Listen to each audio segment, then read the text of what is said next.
Nada realmente nuevo, pero algo que necesitamos recordar en una forma más continua y metódica. Para que sus oraciones sean contestadas, primero, debe orar en el nombre de Jesús. Veamos Juan 14, los versos 13 y 14. Jesús dijo: «Y todo lo que pidiereis al Padre en mi nombre lo haré, para que el Padre sea glorificado en el Hijo». Dios quiere glorificar a su Hijo, el Señor Jesucristo, y esa es la razón por la que debemos orar en su nombre. Y Jesús ratifica esa realidad al decir: «Si algo pidiereis en mi nombre, yo lo haré». Ahora vayamos al capítulo 16, versos 23 y 24, en donde Jesús hace énfasis en el mismo asunto. «En aquel día no me preguntaréis nada. De cierto os digo, que todo cuanto pidiereis al Padre en mi nombre, os lo dará. Hasta ahora nada habéis pedido en mi nombre. Pedid y recibiréis, para que vuestro gozo sea cumplido». Muéstreme una persona cuyas oraciones le son contestadas, y de seguro que esa persona está llena de gozo. Jesús también dijo en Juan 14:6, «Yo soy el camino y la verdad y la vida. Nadie viene al Padre sino por mí». Y esa es la verdad en cuanto a la oración.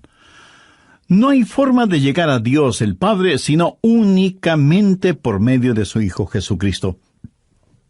Supongamos que usted se pierde buscando una dirección en un lugar que no conoce.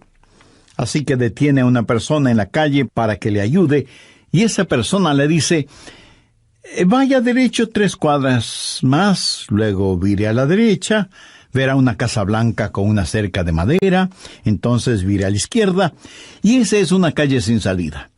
Recorra 3 cuadras más, vire a la derecha», y usted le interrumpe y le dice: «Un momentito, por favor, no puedo recordar todo eso, déjeme anotarlo». Y la persona que le está dando las direcciones le dice: «¿Sabe qué? Yo estoy yendo en la misma dirección, permítame guiarle. Usted únicamente sígame». Esa persona no solo le señala el camino, sino que, por así decirlo, se vuelve el camino. Jesús no indica el camino, Jesús es el camino hacia el Padre, y cuando usted ora en el nombre de Jesús, Él le lleva a la presencia del Padre. Anota Efesios 2:18. «Porque por medio de Él los unos y los otros tenemos entrada por un mismo Espíritu al Padre». ¿Qué significa orar en el nombre de Jesús? Significa orar con su autoridad. Cuando usted pone su firma en un cheque y se lo da a alguien, esa persona va al banco y lo efectiviza. El banco le entrega la cantidad de dinero estipulada en el cheque, porque ese cheque lleva su nombre, lleva su firma, y con su firma usted le autoriza al banco la entrega de ese dinero. Trate de ir a cualquier banco y hacer efectivo un cheque que no tiene ninguna firma, y le aseguro que estará metiéndose en profundos problemas. Cuando pedimos en el nombre de Jesús, no estamos simplemente rociando con algún polvito mágico oraciones al decir en el nombre de Jesús: «Abracadabra, que lo que he pedido se haga». No es así de ninguna manera. Orar en el nombre de Jesús significa, primero, obedecer su mandato. Segundo, hacer algo aprobado por Él. Tercero, saber que eso le dará honor y gloria a Él. Y cuarto, saber que el Padre será glorificado por lo que hacemos en el nombre de Jesús. Si usted ora sin usar el nombre de Jesús legítimamente, no tiene ninguna razón para esperar que su oración sea contestada. Ahora, obviamente, el orar en el nombre de Jesús significa que usted debe ser salvo, que debe ser su discípulo y que debe estar en comunión con Él para conocer su voluntad. No solo ora en el nombre de Jesús, sino que también ora en el Espíritu. Veamos Efesios 6:18. «Orando en todo tiempo, con toda oración y súplica en el Espíritu, y velando en ello con toda perseverancia y súplica por todos los santos». Así como se debe orar en el nombre de Jesús, hay que orar en el Espíritu. Casi al final del Antiguo Testamento hay un versículo muy interesante. Busque Zacarías 12:10. Dios habla de lo que hará en los últimos días, cuando los judíos como nación vengan a Jesús. Y derramaré sobre la casa de David y sobre los moradores de Jerusalén espíritu de gracia y oración, y mirarán a mí, a quien traspasaron, y llorarán como se llora por hijo unigénito, afligiéndose por él como quien se aflige por el primogénito. Hay muchas cosas maravillosas en este versículo, pero lo que más me bendice es que Dios dice que hay un Espíritu, el Espíritu Santo, que es el Espíritu de gracia y de oración. ¿Tiene usted dificultades al orar? ¿Sabe por qué? Porque no está lleno del Espíritu. Porque cuando lo esté, la alabanza y la oración fluirán de su Espíritu. Usted estará constantemente alabando a Dios y constantemente suplicando en oración.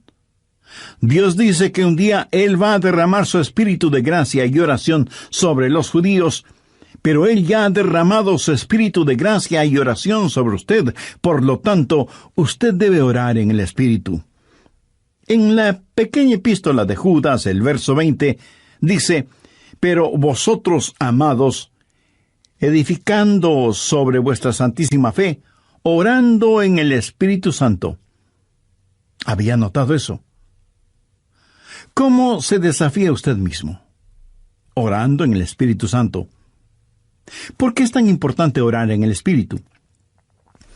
Bien, sabemos que cuando oramos en el nombre de Jesús, oramos con autoridad. Pero cuando oramos en el Espíritu, oramos con fortaleza para que Él nos ayude.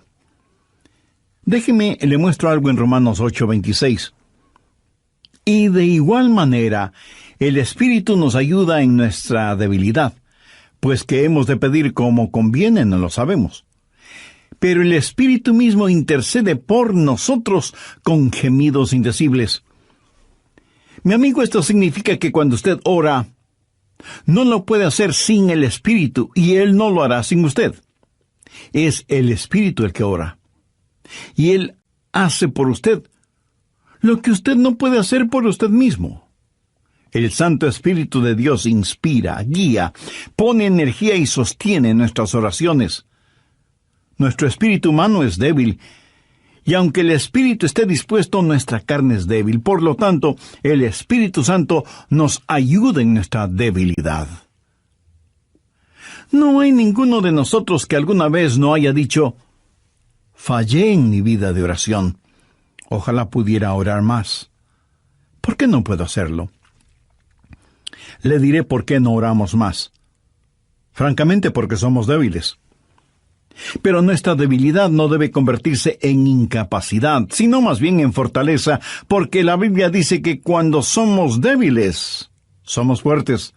Si aprendemos a depender en el Espíritu Santo, quien nos ayuda en nuestras debilidades, inspirándonos, guiándonos y capacitándonos. Más aún, Él nos ayuda en nuestra ignorancia. Pues ¿qué hemos de pedir como conviene? No lo sabemos. ¿Alguna vez ha pensado en eso? Estuve una vez en una conferencia bíblica en Dallas.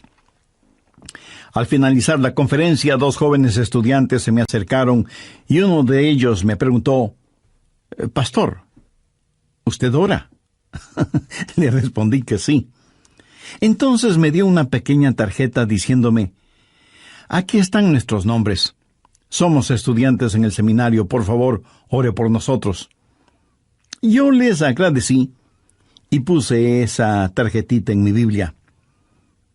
He orado por esos estudiantes, pero no creo que lo haya hecho en forma regular. No porque ellos no me importen, pero una asignación de oración es más que 2 nombres en una tarjeta. Si tuviera que orar por todos quienes me piden que ore por ellos, ni las 24 horas del día serían suficientes, se lo aseguro. Esa es la verdad. Si usted trata de orar por todos y por todo, su oración, en vez de ser un caudaloso río, se convertirá en un estancado pantano. La oración, para que sea poderosa, tiene que ser canalizada. Cuando alguien me dice que está orando por mí, me siento increíblemente bendecido. Y hay hermanos que me dicen que oran por mí diariamente, y doy gracias a Dios que muchos oran por mí.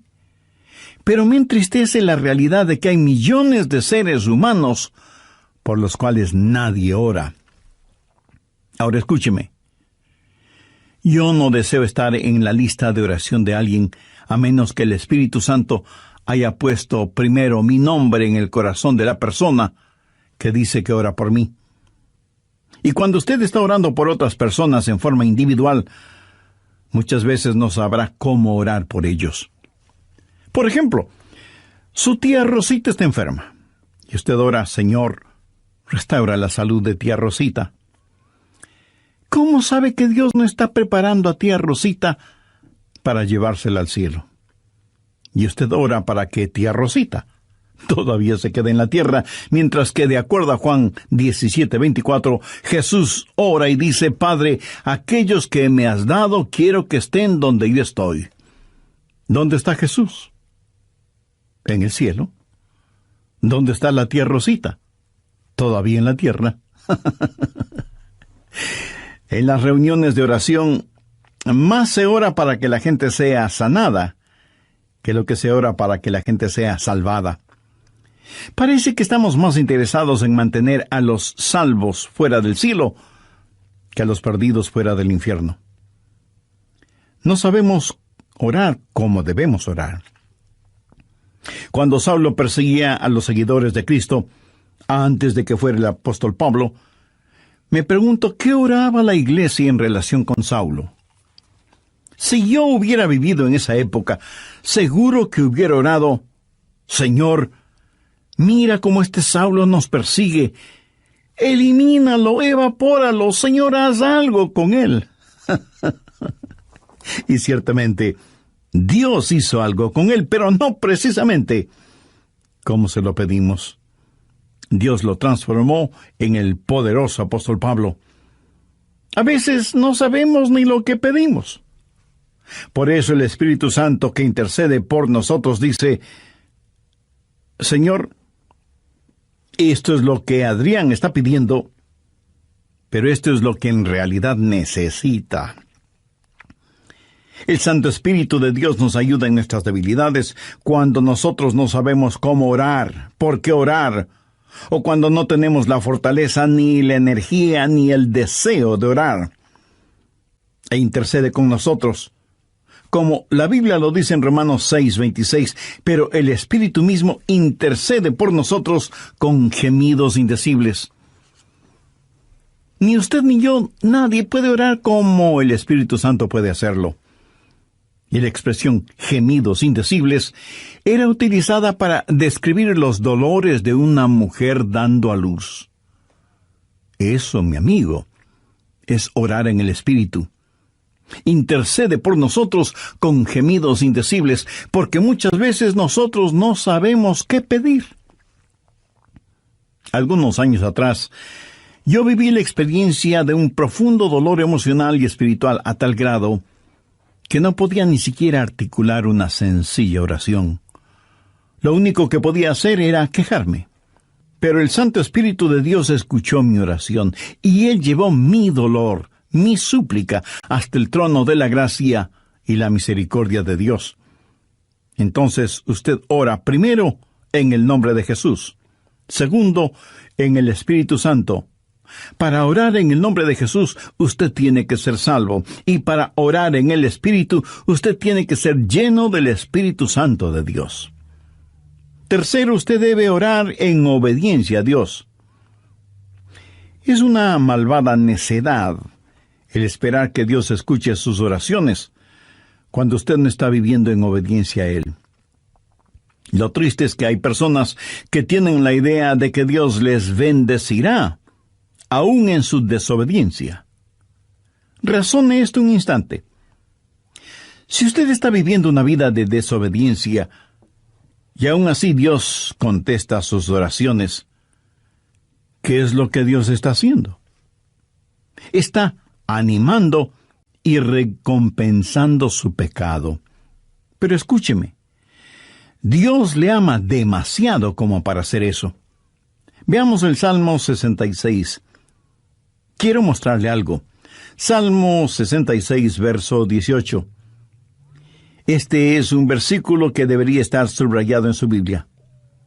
Si en mi corazón hubiese yo mirado la iniquidad, el Señor no me habría escuchado. Ahí lo tiene, en blanco y negro y bien impreso. Y usted no tiene que ser un científico aeroespacial para entender eso, ¿verdad? Muchos hablan de las grandes promesas en la oración. Bien, esta es una promesa. Si en mi corazón hubiese yo mirado la iniquidad, el Señor no me habría escuchado. Ahora, note que no dice, si hubiera pecado, Dios no me escucharía.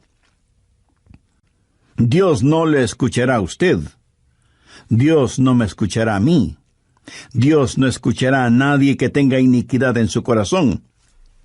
Iniquidad significa el hacer trato con el pecado, sentirse en paz haciendo el pecado. Y si yo tengo cualquier iniquidad en mi corazón, Dios no me escuchará. Ora usted a Dios. Si tiene algún pecado en su corazón, ¿cómo puede esperar que Dios le escuche? Para que Dios le escuche, usted tiene que arrepentirse de sus pecados y tener a Jesús como su Salvador y Señor. De vez en cuando alguien me dice, pastor, Dios me ha dado la habilidad de decir hermosas oraciones. Y si Dios mismo me ha dado esa habilidad, quiero decir que Él está impresionado con mis oraciones. Mi amigo, hay una buena palabra griega para describir lo que usted está diciendo. Tontería. Escúcheme, Dios no se impresiona con sus oraciones, pero sí se impresiona con su necedad. Veamos lo que dice Isaías 1:13. No me traigáis más vana ofrenda. ¿Sabe usted lo que es una vana ofrenda?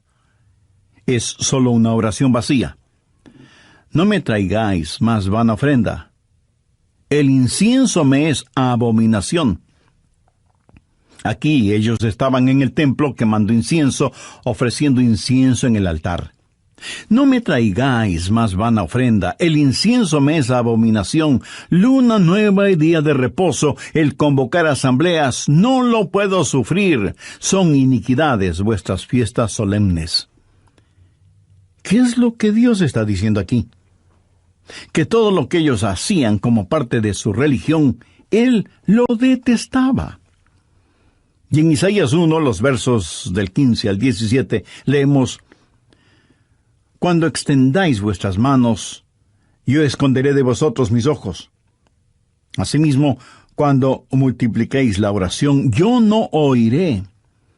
Llenan están de sangre vuestras manos, lavaos y limpiaos, quitad la iniquidad de vuestras obras de delante de mis ojos, dejad de hacer lo malo, aprended a hacer el bien, buscad el juicio, restituid al agraviado, haced justicia al huérfano, amparad a la viuda.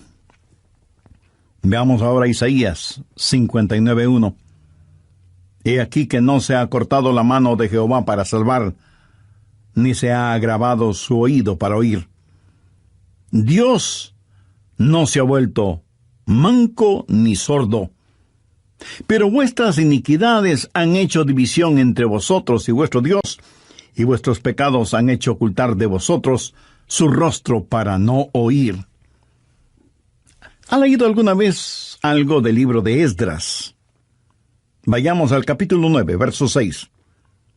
Esdras está orando y dice, Dios mío, confuso y avergonzado estoy para levantar, oh Dios mío, mi rostro a ti, porque nuestras iniquidades se han multiplicado sobre nuestra cabeza, y nuestros delitos han crecido hasta el cielo. Mi amigo, debemos orar en obediencia. Para resumir un poco todo esto, vamos a la primera epístola de Juan. No el Evangelio de Juan, sino la primera epístola de Juan, capítulo 3, verso 22. Y cualquier cosa que pidiéramos, la recibiremos de Él, porque guardamos sus mandamientos y hacemos las cosas que son agradables delante de Él. Los rebeldes jamás verán sus oraciones contestadas. Déjeme retroceder un poco las páginas de la historia. ¿Recuerda cuando Israel había conquistado Jericó? Y tuvieron que pelear contra un pequeño pueblito. No era ninguna gran ciudad. Un pueblito llamado Ai. Apenas 3 letras, H-A-I, Ai. Y sin embargo, los israelitas tuvieron que huir, como se dice vulgarmente, con el rabo entre las piernas, ignominiosamente derrotados. Y Josué tiene que ir y postrarse delante de Dios y preguntarle cómo pudo permitir que tal cosa sucediera. Mire lo que le contestó Dios en Josué 7, los versos 10 y 11. Y Jehová dijo a Josué, levántate, ¿por qué te postras así sobre tu rostro? Israel ha pecado. ¿Qué está diciendo? Josué, hijo mío, ¿por qué me estás orando? No puedes utilizar tus oraciones como una cortina de humo para ocultar el pecado que hay en medio del pueblo. Enfrenta y elimina ese pecado, y entonces oiré tus oraciones. Cuarto, usted debe orar en la voluntad de Dios. No solo conocer a Jesús, no solo ser lleno del Espíritu, no solo obedecer los mandamientos, pero aun habiendo hecho todo esto, todo lo que usted desea no es necesariamente la voluntad de Dios para usted. Anote 1 de Juan 5, versos 14-15. Y esta es la confianza que tenemos en Él, que si pedimos alguna cosa conforme a su voluntad, Él nos oye. Y si sabemos que Él nos oye en cualquier cosa que pidamos, sabemos que tenemos las peticiones que le hayamos hecho. Orar en la voluntad de Dios. Y usted no encuentra la voluntad de Dios simplemente por adivinación. Pastor, ¿cómo voy a conocer la voluntad de Dios? Bien, permítame hacerle una pregunta. ¿Quiere en realidad saberlo? Y usted me responde, bueno, no sé si quiera saberlo o no. Entonces le haré otra pregunta. ¿Quiere hacer la voluntad de Dios? Y usted me responde, sí, claro que sí. ¿La quiere hacer realmente? Quiero decir, si Dios le dijera este mismo momento, hay algo que deseo que hagas, ¿lo haría?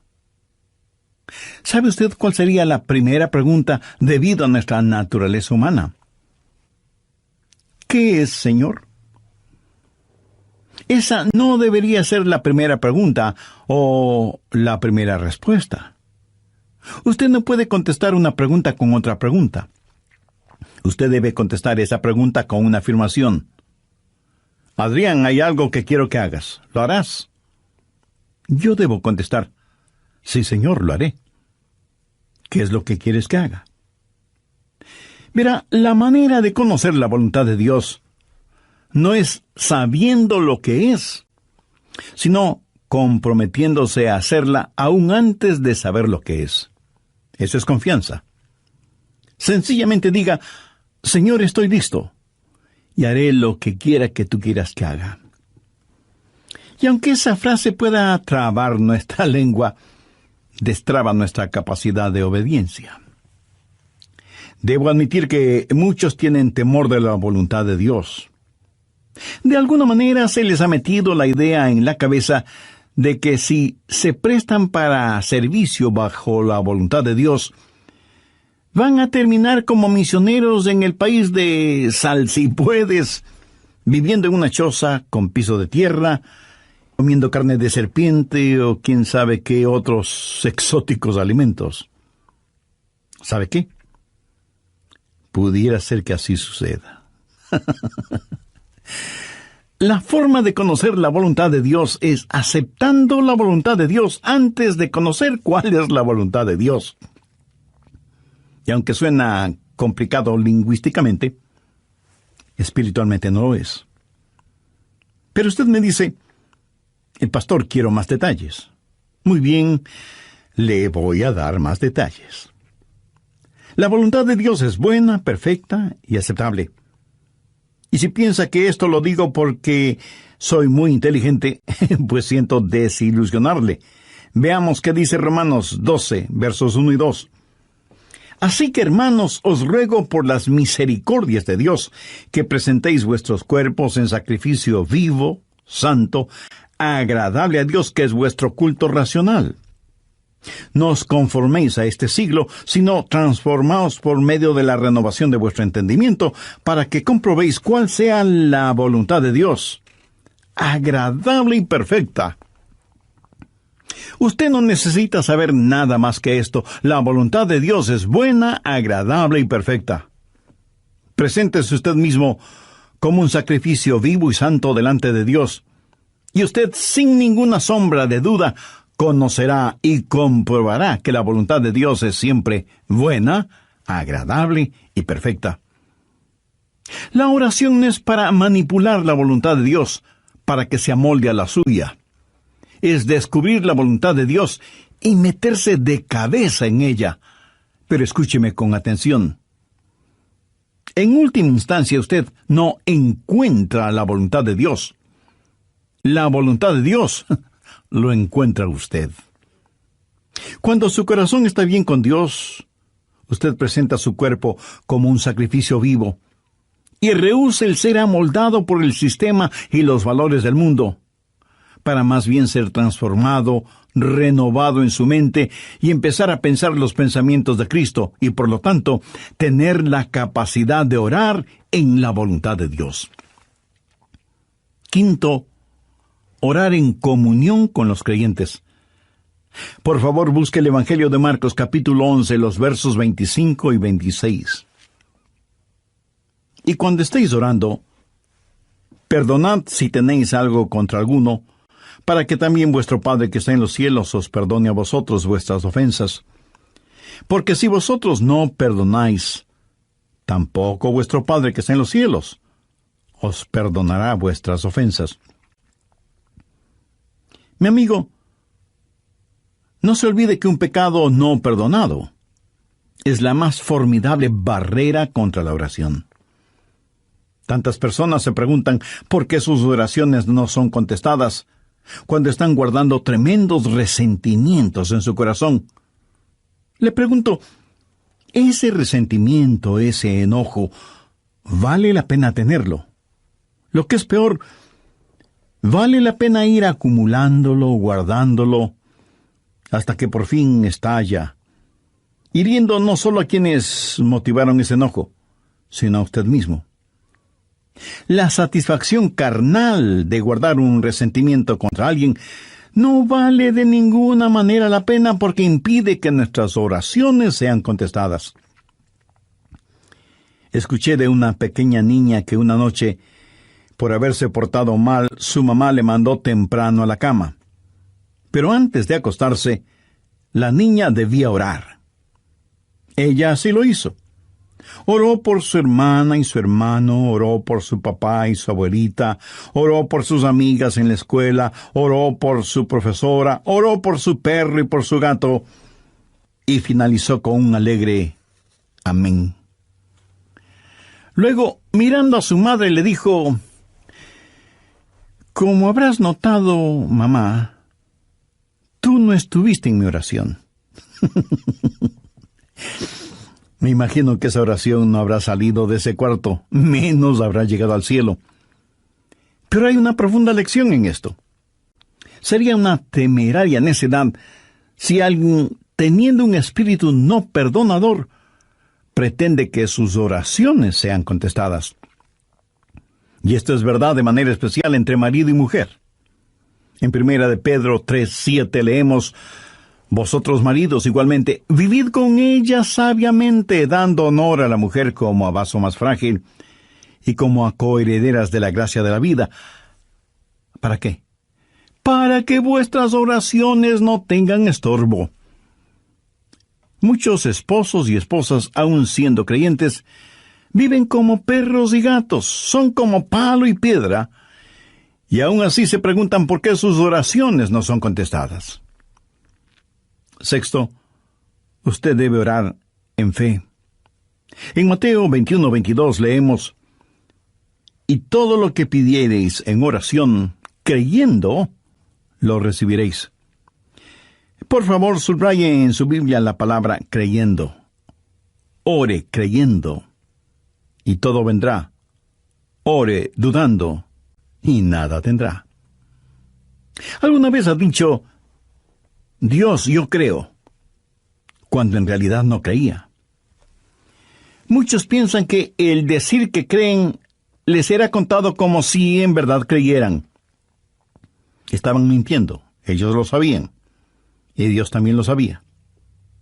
¿Alguna vez ha orado sabiendo que Dios escuchaba sus oraciones y recibió una respuesta de Dios? La fe es también un regalo de Dios. La fe no es algo que usted guarde en su bolsillo o en su cartera para gastarla en cualquier cosa que se le antoje. Usted no puede tener fe para nada fuera de la voluntad de Dios, porque Dios no da fe para nada que esté fuera de su voluntad. Y usted no puede tener ninguna fe a menos que Dios se la dé. Y no faltará quien pregunte, ¿por qué no tengo más fe? Si usted pone en práctica lo que he compartido en este estudio bíblico, le puedo asegurar que descubrirá que la fe está ahí. Cuando usted ora en el nombre de Jesús, cuando usted ora en el Espíritu Santo, cuando usted ora en obediencia y en comunión, cuando ora en la voluntad de Dios, la fe está ahí. Pero si estos elementos espirituales no están ahí, tampoco estará la fe. Ustedes, esposos, han tenido alguna vez un argumento. Y si me dice que no, con toda mi cariñosa cortesía le diré que son mentirosos. Cuando marido y mujer tienen un argumento y no lo solucionan, y luego se arrodillan para orar por su hijito enfermo, ¿no se sienten espiritualmente enfermos? ¿No sienten que están actuando hipócritamente? Saben que sus oraciones no se elevarán ni un centímetro del piso y por lo tanto jamás llegarán al cielo. No tienen ninguna fe como para que sus oraciones sean contestadas. Cuando sus corazones sean justos, puros y limpios, y palpiten al mismo compás espiritual, entonces tendrán fe. Y al tener fe, esa fe será el combustible para transportar su oración hasta el trono de la gracia de Dios. Jorge Mueller, de Bristol, Inglaterra, fue un gran siervo de Dios y un poderoso hombre de fe. Él tenía un diario personal en el cual anotaba todas las instancias de oraciones contestadas y llegó a registrar 25,000 oraciones contestadas, algunas de ellas increíblemente milagrosas, imposibles de explicarlas, aparte de la intervención de Dios. Alguna vez alguien le preguntó a George Mueller, ¿cuál es el secreto para que las oraciones sean contestadas? ¿Sabe cuál fue su respuesta? Tenga fe en Dios. Tenga fe en Dios. Ahora, yo no creo que él dijo tenga fe en Dios, sino que dijo tenga fe en Dios. Mira, en realidad no es una gran fe la que necesitamos, sino que necesitamos tener fe en un gran Dios. Fe no es solo un sentimiento positivo, ni el que usted se vuelva frenético o fanático, sino tener la absoluta confianza de que Dios hará lo que usted le ha pedido, si ese pedido está encuadrado dentro de los parámetros de la voluntad de Dios. Los discípulos le dijeron a Jesús, Señor, enséñanos a orar. Y ese debe ser nuestro pedido también, para que Dios nos ayude a ser hombres y mujeres de oración. Hay algo en nosotros que se resiste a orar. Preferimos ocuparnos en cualquier otra cosa en vez de orar. Y eso se debe a nuestra naturaleza carnal y pecaminosa. Por eso necesitamos la ayuda de Dios para que amemos de tal manera a Jesús y seamos llenos de su Espíritu Santo para que la oración fluya de nosotros en forma constante y que oremos siempre en el nombre del Señor Jesucristo. ¿Ha notado con qué facilidad podemos pasar horas haciendo deportes, o realizando nuestros pasatiempos favoritos, o simplemente mirando programas en la televisión? Pero ¿qué trabajo nos cuesta invertir unos minutos en la oración? La oración eficaz, mi estimado amigo, debe ser un acto intencional de nuestra voluntad. No debemos acercarnos al trono de la gracia en forma casual, sino en forma totalmente intencional. Seguramente entre quienes me escuchan habrá quienes, a pesar de ser religiosos, este asunto de la oración es muy secundario en sus vidas. Ahora, si usted aún no es salvo, mayor razón para que ore a Dios. Lo puede hacer este mismo momento diciendo con sus propias palabras algo como la siguiente oración: Dios eterno, reconozco que soy una persona que no me he acercado a ti en oración, sino en raras ocasiones. Reconozco también que soy pecador, que estoy perdido y que necesito ser salvo para tener la seguridad de ir al cielo cuando me llames a tu presencia. Señor Jesús, creo que eres el Hijo de Dios y que entregaste tu vida y derramaste tu sangre en la cruz para, por medio de tu sacrificio, pagar la deuda de mis pecados, perdonarme, limpiarme y salvarme. No sé si mi fe es grande o pequeña, pero con la fe que tengo este momento te invito a que vengas a mi corazón y seas mi Salvador y mi Señor.